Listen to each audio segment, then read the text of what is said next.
നമ്മൾ ഇനി പോകുന്നു ഫോക്കസ് നമ്പർ 3യിലേക്ക്. നിശബ്ദനാക്കാൻ ഗൂഢനീക്കമോ?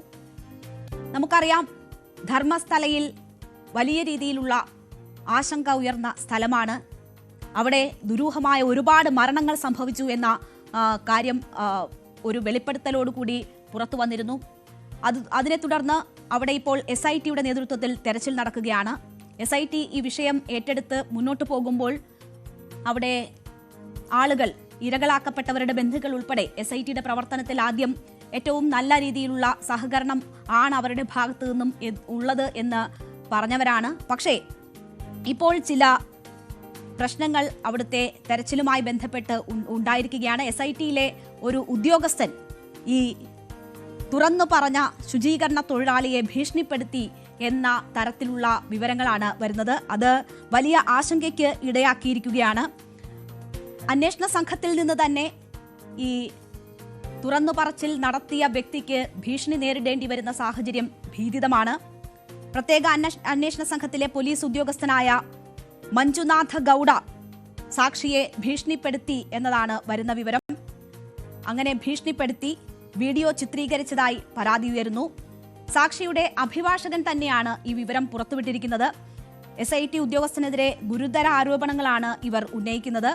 പരാതി പിൻവലിച്ചില്ലെങ്കിൽ ഗുരുതര പ്രത്യാഘാതം നേരിടേണ്ടി വരും എന്ന ഭീഷണി പോലും ഈ ഉദ്യോഗസ്ഥന്റെ ഭാഗത്തു നിന്നും ഉണ്ടായി. മഞ്ജുനാഥ ഗൌഡ എന്ന ഈ ഉദ്യോഗസ്ഥന്റെ ഭാഗത്തു നിന്നും ഉണ്ടായി.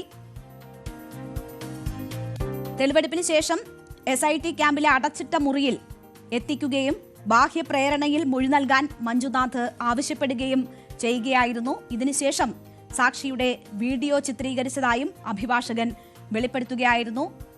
എന്താണ് ഇതിന് പിന്നിലെ പ്രേരണ എന്നതുൾപ്പെടെയുള്ള കാര്യങ്ങൾ പുറത്തുവരണം. നമുക്കറിയാം, സാക്ഷി വലിയ രീതിയിലുള്ള ഭീഷണികൾ നേരിടുന്നുണ്ട്. അയാളുടെ ജീവന് പോലും ഭീഷണികളുണ്ട്. നമുക്ക് പുറത്ത് അയാളുടെ മുഖം തിരിച്ചറിയാൻ പോലും കഴിയാത്ത വിധത്തിലാണ് തെളിവെടുപ്പിനും മറ്റും ഈ സാക്ഷിയെ എത്തിക്കുന്നത്. വലിയ സുരക്ഷയിലാണ് എന്ന് കരുതുമ്പോൾ പോലും SITയിലെ ഉദ്യോഗസ്ഥൻ ആ സാക്ഷിയെ ഭീഷണിപ്പെടുത്തുന്ന സാഹചര്യം എന്ന് പറയുന്നത് വളരെ ഭീതിതമാണ്. എന്തായാലും കേസ് അട്ടിമറിക്കാൻ ചില ഉദ്യോഗസ്ഥരുടെ ആസൂത്രിത നീക്കം നടക്കുന്നുണ്ട് എന്നതാണ് ഈ സാഹചര്യം സൂചിപ്പിക്കുന്നത്. അത്തരം ആരോപണങ്ങൾ ആക്ഷൻ കമ്മിറ്റിയും മുന്നോട്ട് വെച്ചു. നേരത്തെ SITയുടെ പ്രവർത്തനത്തിൽ തൃപ്തി രേഖപ്പെടുത്തിയ ആക്ഷൻ കമ്മിറ്റി തന്നെയാണ് ഇപ്പോൾ മഞ്ജുനാഥ ഗൌഡയുടെ ഭീഷണിയുടെ സാഹചര്യത്തിൽ കേസ് അട്ടിമറിക്കാൻ ശ്രമം നടക്കുന്നുണ്ടോ എന്ന സംശയം മുന്നോട്ട് വയ്ക്കുന്നത്. തികച്ചും ഷോക്കിംഗ് ന്യൂസ് ആണത്. അതിപ്പോ എന്തായാലും ഈ ഒരു വിഷയത്തിൽ ആഭ്യന്തര വകുപ്പിൽ പരാതി കൊടുത്തിട്ടുണ്ട്. ഈ ഒരു ഉദ്യോഗസ്ഥനെ എത്രയും പെട്ടെന്ന് ഈ ഒരു SITയിൽ നിന്ന് മാറ്റുക എന്നുള്ളതാണ്. SITന്റെ വിശ്വാസ്യത ചോദ്യം ചെയ്യപ്പെടുന്ന രീതിയിലേക്ക് ഈ ഉദ്യോഗസ്ഥന്റെ പെരുമാറ്റം ആയിട്ടുണ്ട്. ഭീമനെ കാര്യമായ രീതിയിൽ ഭീഷണിപ്പെടുത്തിയിട്ടുണ്ടെന്നുള്ളതാണ് അറിയാൻ കഴിയുന്നത്.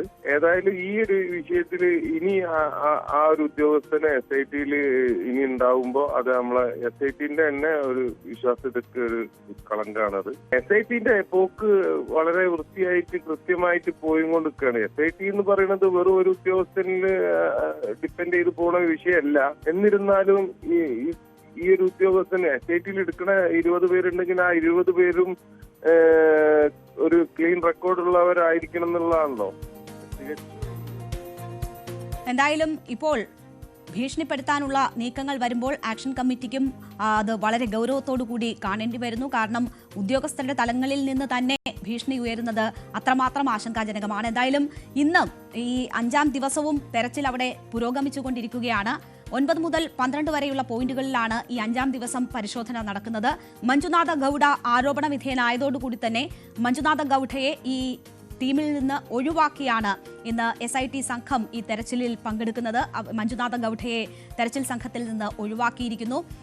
എന്തായാലും അവിടെ നിന്ന് KV ബൈജു ഏറ്റവും ഒടുവിലത്തെ വിവരങ്ങളുമായി നമുക്കൊപ്പം ചേരുന്നുണ്ട്. 5ാം ദിനം ഇതുവരെ എന്ത് സംഭവിച്ചു എന്ന് ബൈജു വിശദീകരിക്കും. ബൈജു, 5ാം ദിനം ഇപ്പോൾ ഏതാണ്ട് ഇന്നത്തെ തെരച്ചിൽ അവസാനിപ്പിക്കുന്ന സമയത്തേക്ക് എത്തുകയാണ്. എന്തെങ്കിലും നിർണായക വിവരങ്ങൾ ലഭ്യമായിട്ടുണ്ടോ? ഈ SIT അംഗങ്ങൾ തന്നെ ഭീഷണിപ്പെടുത്തുന്നു എന്നൊക്കെയുള്ള വാർത്ത അവിടെ ഏത് സാഹചര്യമാണ് സൃഷ്ടിച്ചിട്ടുള്ളത്? രേണുക ഇന്ന് 5ാം ദിനത്തിൽ 9ാം പോയിന്റ് കേന്ദ്രീകരിച്ചാണ് പരിശോധന ആരംഭിച്ചത്. 11:30 തന്നെ ശുചീകരണ തൊഴിലാളിയെ കൊണ്ട് SIT സംഘം ഇവിടെ എത്തുന്ന കാഴ്ചയാണ് ഉണ്ടായത്. അതിനുശേഷം വിപുലമായ പരിശോധന, അതായത് ഈ ചുറ്റും ഇത്തരത്തിൽ മറയുണ്ടാക്കി പുറത്തുനിന്നും ഏതെങ്കിലും തരത്തിൽ കാണാൻ കഴിയാത്ത രീതിയിലാണ് പരിശോധന. അതുകൊണ്ട് തന്നെ എന്തൊക്കെ വസ്തുക്കൾ ഇവിടെ നിന്ന് ലഭിക്കുന്നു അത് സംബന്ധിച്ച് നമുക്കൊരു സ്ഥിരീകരണമില്ല, ഒരു കൃത്യതയില്ല. കാരണം ഇത് ക്രോഡീകരിച്ച് മുഴുവൻ പരിശോധന നടത്തിയതിനു ശേഷം ഒരു വാർത്താ സമ്മേളനം ഉണ്ടാകും. ഒരു പക്ഷേ ചൊവ്വാഴ്ചയോടുകൂടി ഇത്തരത്തിൽ 13 പോയിന്റും പരിശോധന പൂർത്തിയാകുമെന്നാണ് നമുക്ക് മനസ്സിലാക്കാൻ സാധിക്കുന്നത്. ഇപ്പോൾ 9ാം പോയിന്റിലാണ് പരിശോധന നടക്കുന്നത്. നാളത്തെ പരിശോധന സംബന്ധിച്ച് തീരുമാനമായില്ല. ഒരു പക്ഷേ ഞായറാഴ്ചയും പരിശോധന ഉണ്ടായേക്കാം. എന്തായാലും വളരെ വേഗത്തിൽ 13 പോയിന്റും പരിശോധന പൂർത്തിയാക്കിയതിന് ശേഷം കൂടുതൽ ഇടങ്ങളിൽ മാർക്ക് ചെയ്യുന്ന ഒരു പ്രവൃത്തിയിലേക്ക് പോകാനാണ് SIT ഉദ്ദേശിക്കുന്നത്. എന്തായാലും ഇന്ന് ഒരുപാട് വിവാദങ്ങൾ ഉണ്ടായ ഒരു ദിവസമാണ്.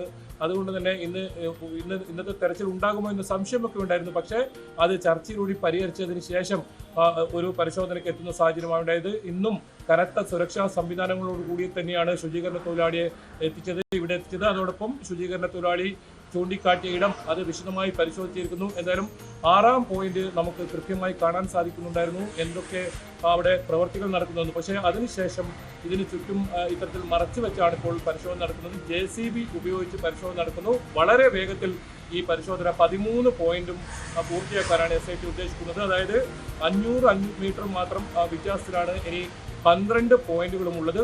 ആ 12 പോയിന്റ് പോയതിനു ശേഷം ഈ നേത്രാവതി പുഴയുടെ തീരത്തായുള്ള ആ ഒരു 13ാം പോയിന്റ്, ഏറ്റവും അവസാനമായി മാർക്ക് ചെയ്ത 13ാം പോയിന്റ്, അവിടെ കൂടി പരിശോധന പൂർത്തിയാകും. ചൊവ്വാഴ്ചയോടുകൂടി ഈ ഇപ്പോൾ മാർക്ക് ചെയ്തിട്ടുള്ള മുഴുവൻ സ്ഥലങ്ങളിലും പരിശോധന പൂർത്തിയാകും. അങ്ങനെയാണെങ്കിൽ ബുധനാഴ്ചയോടുകൂടി ഒരു വാർത്താ സമ്മേളനം DGPയുടെ നേതൃത്വത്തിൽ ബംഗളൂരുവിൽ ഉണ്ടാകും.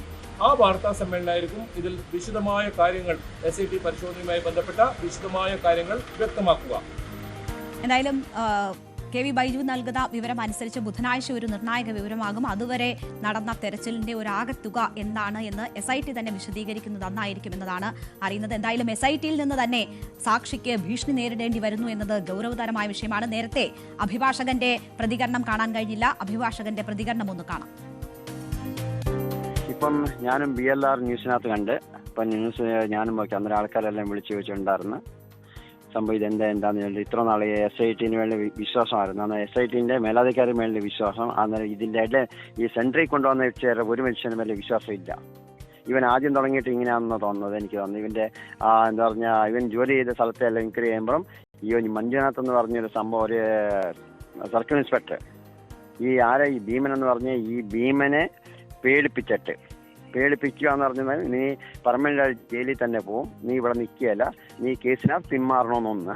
രണ്ടാമത്തെ എന്താന്ന് പറഞ്ഞാൽ ഇവരെന്താ റെക്കോർഡ് ചെയ്തെന്ന് പറഞ്ഞ് ഒരു റിപ്പോർട്ട് വന്നതുകൊണ്ട്. എന്താണെന്ന് പറഞ്ഞെങ്കിൽ ധർമ്മസ്ഥല വീരേന്ദ്രഗിലേനെ നീ ജയിലിൽ ഇട്ടില്ലെന്ന് പറഞ്ഞാൽ സൗജന്യനെ എവിടെയാ കൊന്നേക്കുന്നത് അവിടെ തന്നെ ജയന്തെട്ടി ഞാൻ അവനെ കൊല്ലുമെന്ന് പറഞ്ഞുകൊണ്ട്.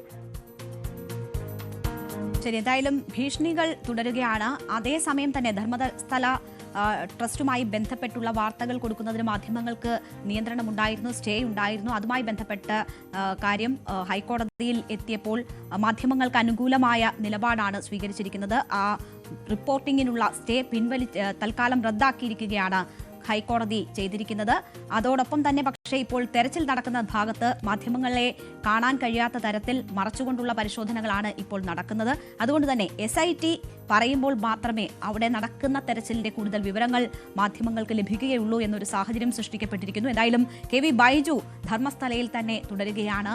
ആ ഇരകൾക്ക് നീതി കിട്ടും വരെ ന്യൂസ് 18 ധർമ്മസ്ഥലയിൽ നിന്നുള്ള വിവരങ്ങൾക്ക് പിന്നാലെ തന്നെ ഉണ്ടാകും.